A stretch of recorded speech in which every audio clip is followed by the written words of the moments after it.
आज मैं एक बेहद महत्वपूर्ण विषय पर विशेषकर देश की माताओं, बहनों और बेटियों से बात करने के लिए आया हूं। आज भारत का हर नागरिक देख रहा है कि कैसे भारत की नारी शक्ति की उड़ान को रोक दिया गया, उनके सपनों को बेरहमी से कुचल दिया गया। हमारे भरसक प्रयास के बावजूद हम सफल नहीं हो पाए। नारी शक्ति वंदन अधिनियम में संशोधन नहीं हो पाया और मैं इसके लिए सभी माताओं, बहनों, उनसे मैं क्षमा प्रार्थी हूं। साथियों, हमारे लिए देश हित सर्वोपरि है, लेकिन जब कुछ लोगों के लिए दल हित सब कुछ हो जाता है, दल हित देश हित से बड़ा हो जाता है, तो नारी शक्ति को, देश हित को इसका खामियाजा उठाना पड़ता है। इस बार भी यही हुआ है। कांग्रेस, डीएमके, टीएमसी और समाजवादी पार्टी जैसे दलों की स्वार्थी राजनीति का नुकसान देश की नारी शक्ति को उठाना पड़ा है। साथियों, कल देश की करोड़ों महिलाओं की नजर संसद पर थी। देश की नारी शक्ति देख रही थी। मुझे भी ये देखकर बहुत दुख हुआ कि जब ये नारी हित का प्रस्ताव गिरा तो कांग्रेस, डीएमके, टीएमसी, सपा जैसी परिवारवादी पार्टियां खुशी से तालियां बजा रही थी। महिलाओं से उनके अधिकार छीनकर ये लोग मेजें थपथपा रहे थे। उन्होंने जो किया वो केवल टेबल पर थाप नहीं थी, वो नारी के स्वाभिमान पर, उसके आत्मसम्मान पर चोट थी। और नारी सब भूल जाती है, अपना अपमान कभी नहीं भूलती। इसलिए संसद में कांग्रेस और उसके सहयोग के उन सबके व्यवहार की कसक हर नारी के मन में हमेशा रहेगी। देश की नारी जब भी अपने क्षेत्र में इन नेताओं को देखेगी तो वो याद करेगी कि इन्हीं लोगों ने संसद में महिला आरक्षण को रोकने का जश्न मनाया था, खुशियां मनाई थी। कल संसद में नारी शक्ति वंदन संशोधन का जिन भी दलों ने विरोध किया है, उनसे मैं दो टूक कहूंगा। ये लोग नारी शक्ति को फॉर ग्रांटेड ले रहे हैं। वो ये भूल रहे हैं कि 21वीं सदी की नारी देश की हर घटना पर नजर रख रही है।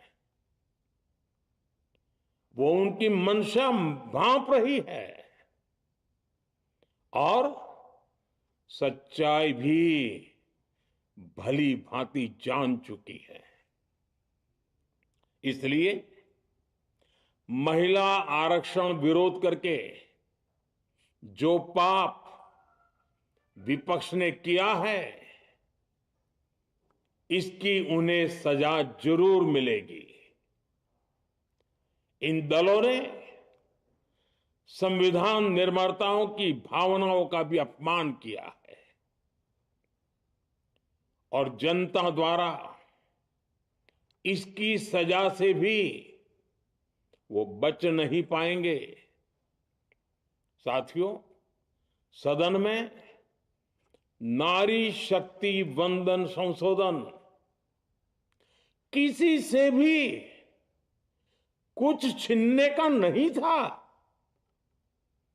नारी शक्ति वंदन संशोधन हर किसी को कुछ न कुछ देने का था, देने के लिए संशोधन का था।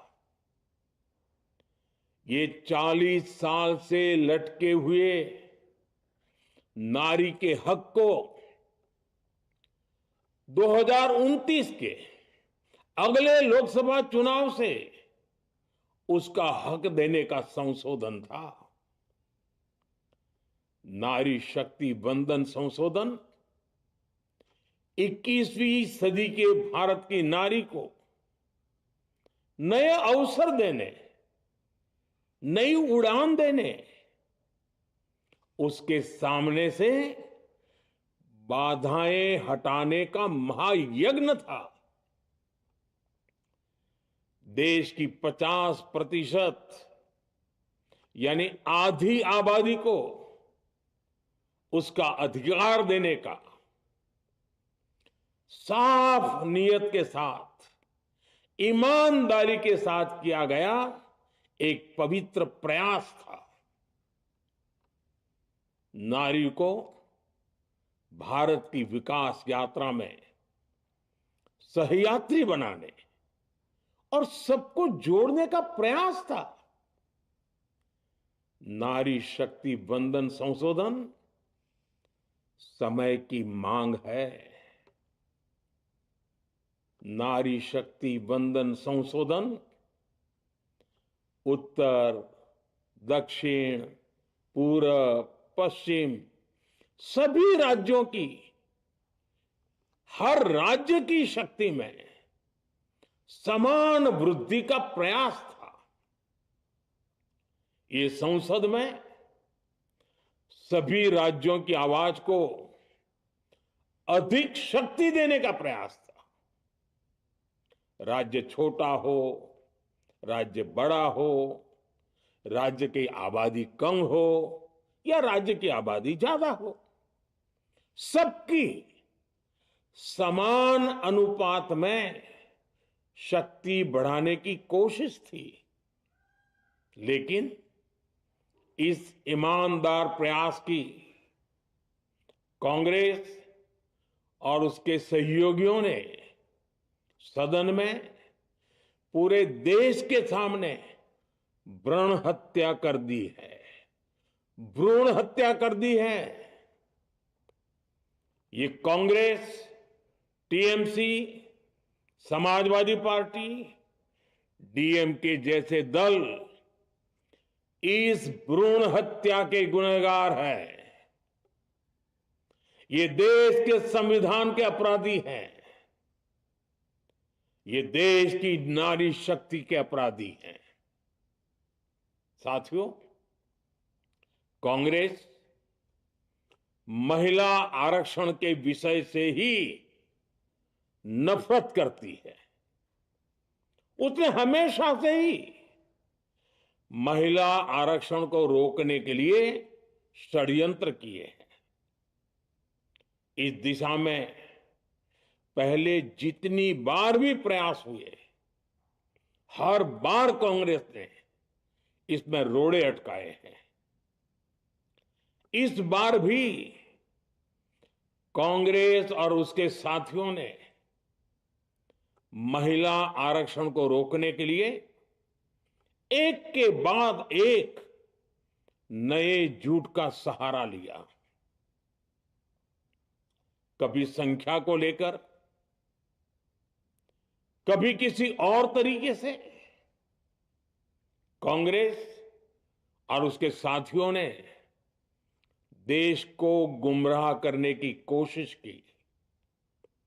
ऐसा करके इन दलों ने भारत की नारी शक्ति के सामने अपना असली चेहरा सामने ला दिया है, अपना मुखौटा उतार दिया है।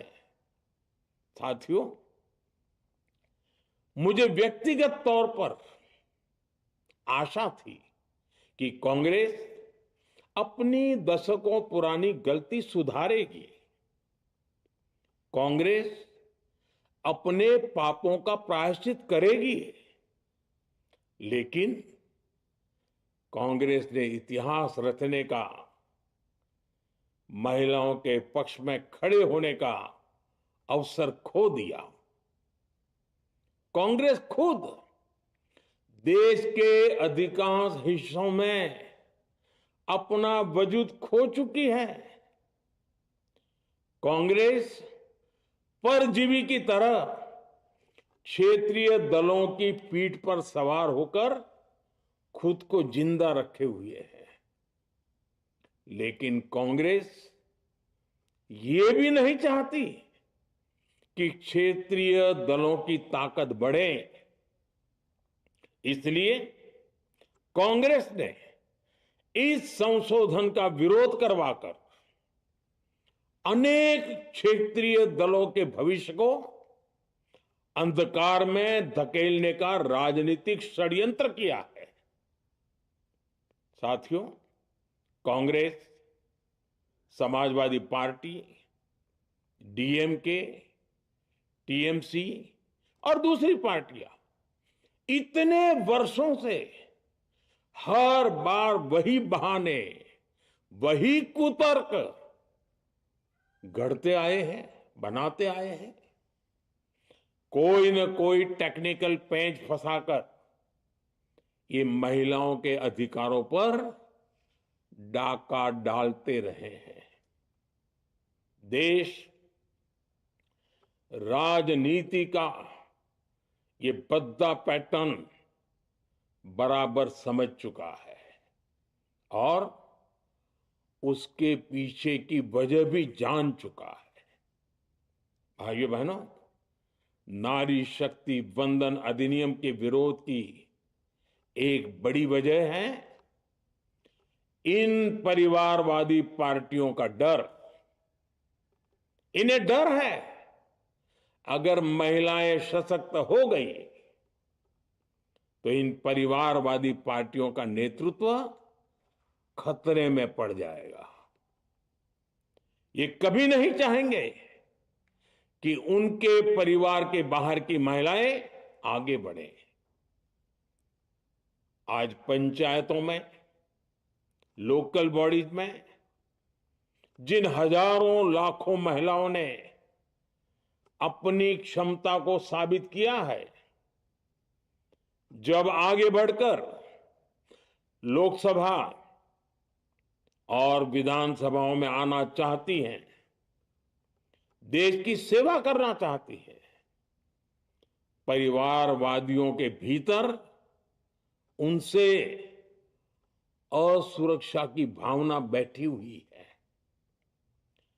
परिसीमन के बाद महिलाओं के लिए कहीं ज्यादा सीटें होगी, महिलाओं का कद बढ़ेगा। इसलिए इन लोगों ने नारी शक्ति वंदन संशोधन का विरोध किया है। देश की नारी शक्ति कांग्रेस और उसके सहयोगियों को इस पाप के लिए कभी माफ नहीं करेगी। मेरे प्रिय देशवासियों, कांग्रेस और उसके साथी दल डिलिमिटेशन पर लगातार झूठ बोल रहे हैं। ये इस बहाने विभाजन की आग को सुलगाना चाहते हैं, क्योंकि बांटो और राज करो, कांग्रेस ये पॉलिटिक्स अंग्रेजों से विरासत में सीख कर आई है और कांग्रेस आज भी उसी के सहारे चल रही है। कांग्रेस ने हमेशा देश में दरार पैदा करने वाली भावनाओं को हवा दी है। इसलिए यह झूठ फैलाया गया कि डीलिमिटेशन यानी परिसीमन से कुछ राज्यों को नुकसान होगा, जबकि सरकार ने पहले दिन से स्पष्ट किया है कि न किसी राज्य की भागीदारी का अनुपात बदलेगा, न किसी का रिप्रेजेंटेशन कम होगा, बल्कि सभी राज्यों की सीटें समान अनुपात में ही बढ़ेगी।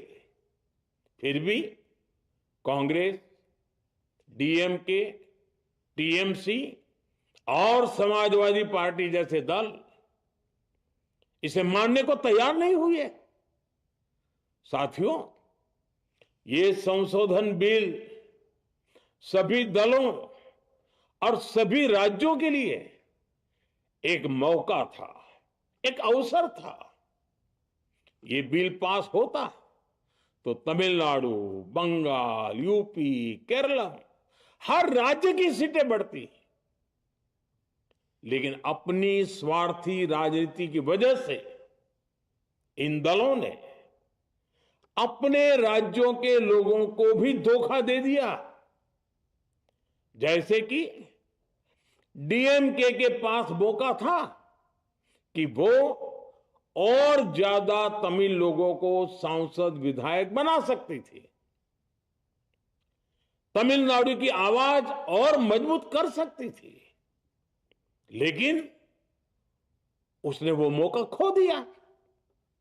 टीएमसी के पास भी बंगाल के लोगों को आगे बढ़ाने का मौका था, लेकिन टीएमसी ने भी ये मौका गंवा दिया। समाजवादी पार्टी के पास भी मौका था कि वो महिला विरोधी छवि होने के दाग को कुछ कम कर सके, लेकिन सपा भी इसमें चूक गई। समाजवादी पार्टी लोहिया जी को तो पहले ही भूल चुकी है। सपा ने नारी शक्ति वंदन संशोधन का विरोध करके लोहिया जी के सारे सपनों को पैरों तले रौंद दिया है। सपा महिला आरक्षण विरोधी है। ये यूपी की और देश की महिलाएं कभी नहीं भूलेगी। साथियों, महिलाओं के आरक्षण का विरोध करके कांग्रेस ने फिर एक बात सिद्ध कर दी है। कांग्रेस एक एंटी रिफॉर्म पार्टी है। 21वीं सदी के विकसित भारत के लिए जो भी निर्णय, जो भी रिफॉर्म जरूरी है, जो भी निर्णय देश ले रहा है, कांग्रेस उन सब का विरोध करती है, उसे खारिज कर देती है, उस काम के अंदर खलल डालती है। यही कांग्रेस का इतिहास है और यही कांग्रेस की नेगेटिव पॉलिटिक्स है। साथियों, ये वही कांग्रेस है जिसने जनधन, आधार, मोबाइल, स्त्री शक्ति का विरोध किया। कांग्रेस ने डिजिटल पेमेंट्स का विरोध किया। कांग्रेस ने जीएसटी का विरोध किया। कांग्रेस ने सामान्य वर्ग के गरीबों को आरक्षण का विरोध किया। कांग्रेस ने ट्रिपल तलाक के विरुद्ध कानून का विरोध किया। कांग्रेस ने आर्टिकल 370 हटाने का विरोध किया। हमारा संविधान, हमारे कोर्ट जिस यूनिफॉर्म सिविल कोड, समान नागरिक आचार संहिता को, यूसीसी को जरूरी बताते हैं, कांग्रेस उसका भी विरोध करती है। रिफॉर्म का नाम सुनते ही कांग्रेस विरोध की तख्ती लेकर दौड़ पड़ती है। ऐसा कोई भी काम जिससे देश मजबूत होता है, कांग्रेस उसमें बाधाएं खड़ी करने के लिए पूरी शक्ति लगा देती है। Congress one nation one election का विरोध करती है। कांग्रेस देश में घुसपैठियों को भगाने का विरोध करती है। कांग्रेस मतदाता सूची के शुद्धिकरण एसआईआर का विरोध करती है। कांग्रेस वक्फ बोर्ड में रिफॉर्म का विरोध करती है।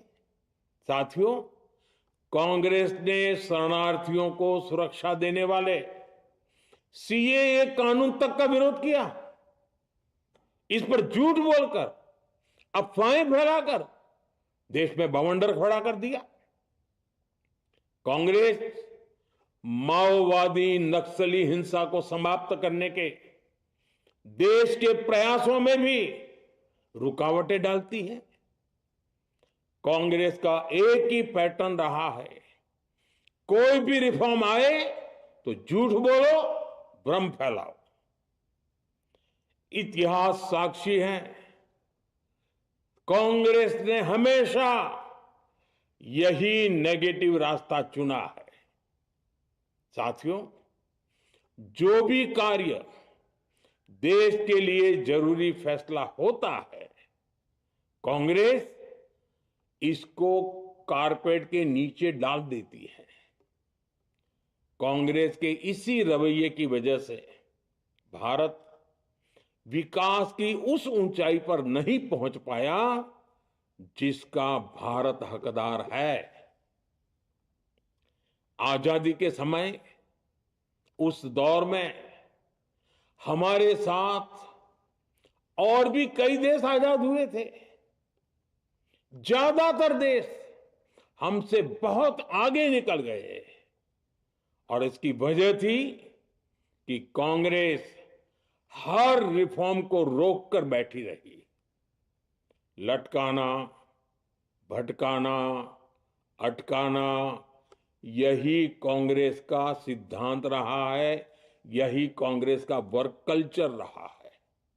कांग्रेस ने पड़ोसी देशों के साथ सीमा विवादों को लटकाया। कांग्रेस ने पाकिस्तान के साथ पानी बंटवारे से जुड़े विवादों को लटकाया। कांग्रेस ने ओबीसी आरक्षण के निर्णय को 40 साल तक लटकाए रखा। कांग्रेस ने सैनिकों के लिए वन रैंक वन पेंशन को 40 साल तक रोके रखा।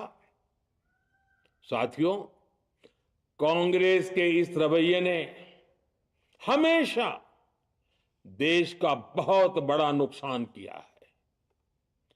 कांग्रेस के हर विरोध, हर अनिर्णय, हर छल प्रपंच का खामियाजा देश ने भुगता है, देश की पीढ़ियों ने भुगता है। आज देश के सामने जितनी भी बड़ी चुनौतियां हैं, वो कांग्रेस के इसी रवैये से उपजी हुई है।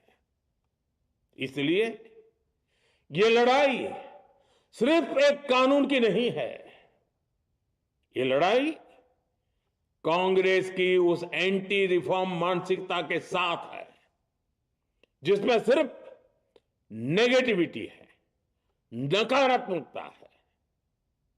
और मुझे इसमें कोई संदेह नहीं है कि देश की सभी बहनें बेटियां कांग्रेस की इस मानसिकता को करारा जवाब दे के रहेगी।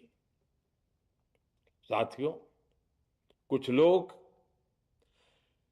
देश की महिलाओं के सपने टूटने को सरकार की नाकामी बता रहे हैं। लेकिन ये विषय कामयाबी या नाकामयाबी क्रेडिट का था ही नहीं।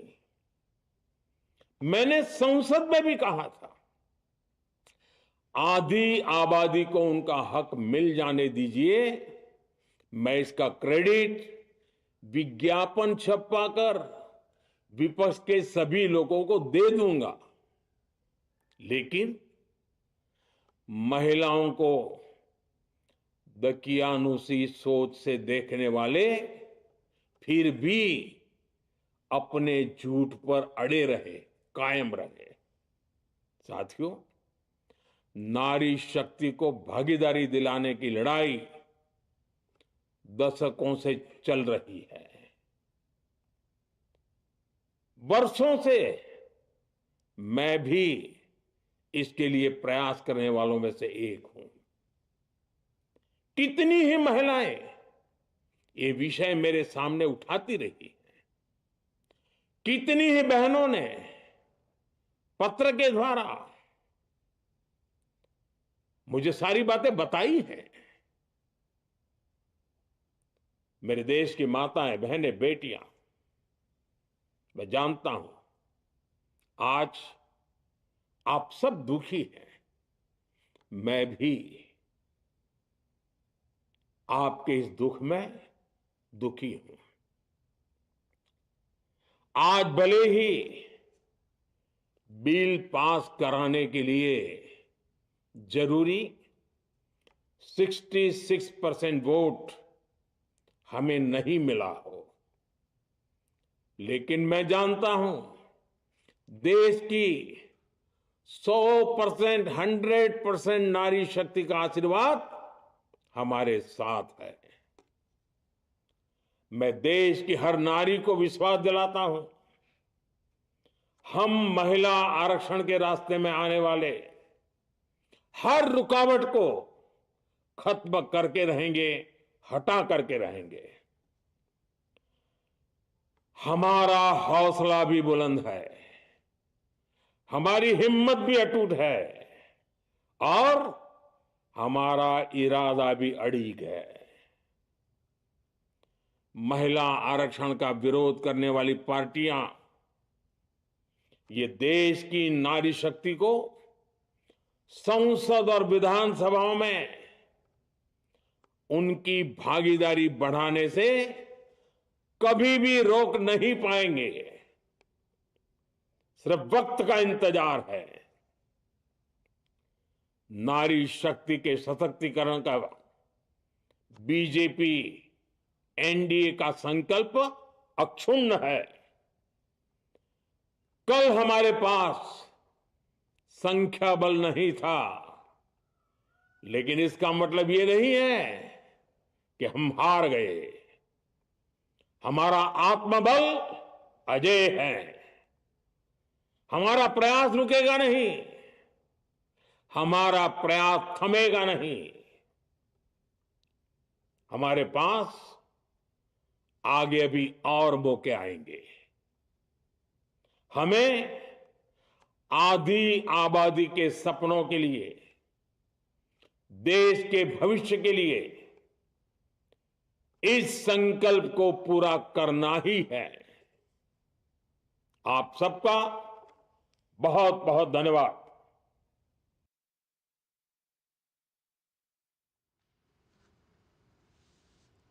तो आप देख रहे थे प्रधानमंत्री नरेंद्र मोदी का राष्ट्र के नाम संबोधन बहुत ही